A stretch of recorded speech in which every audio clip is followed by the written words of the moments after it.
I think I started listening to Reform Forum when you did that large work on worldview, where you had Dr. That's Klosterman, right. you had three other viewpoints. You're right. Christ and Culture series. Yes. Yeah. And that's when Russ Gape said, "Hey, Mark, this is something that's right up your alley. You'd love to listen to this." And so that's when I started listening live and then going back and listening to some of the episodes. So I've been greatly blessed by this ministry, and it's helped me as an elder be a better church officer, to worship Christ in a deeper and more profound way. So I've loved it, and it's been fun to be part of it. Amen. So a year ago, we were almost at this time, we were in Western Michigan. And how that came about is we started thinking about what is next.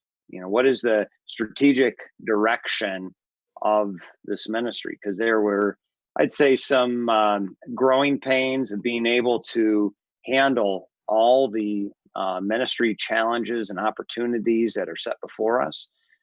Camden, I think, sleeps about 2.5 hours every day to be able to get everything done. So we're very thankful for his work. But in many ways, it wasn't sustainable to continue down that path. And so as a board, we decided to get together to cast the strategic vision for Reform Forum.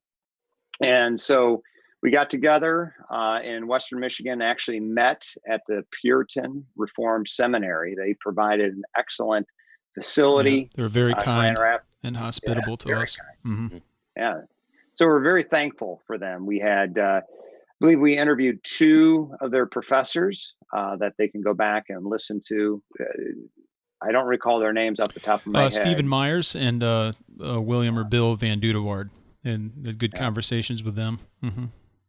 And got to meet several others in person, but those were the 2 that were interviewed for an actual episode. Yeah, and we had a wonderful lunch where we got to speak about what was happening in their church and some of the challenges and how Reform Forum could be supportive. And that's something that not just there at our meeting, but in other venues, we've been able to ask questions like that. And so through that dialogue, through your emails and through your posts on social media, we've gathered information, and in our meeting, we cast a vision for what's next. And through that strategic plan, I believe Camden's going to post this in the show notes.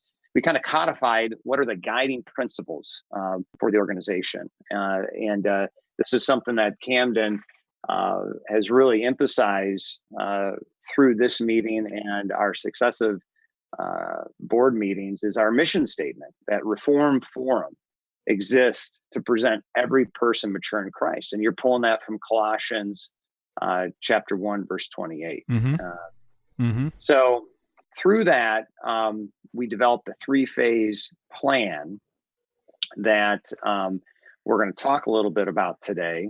Just a high level develop of curriculum.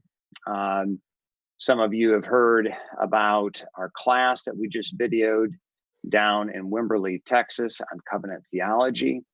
Also, in that phase 1, so to speak, was the writing of the Gerhardus Voss book. Almost 80% of the books that we had printed are now in your hands. So we thank you for your support. It certainly surpassed our expectations for the demand there. And then into phase 2, we're talking about expanding operations, hiring our first full-time employee, that being Camden, to be able to help execute some of our goals. And then third, being able to expand those to touch those not just here in North America, but also have a global impact on the church.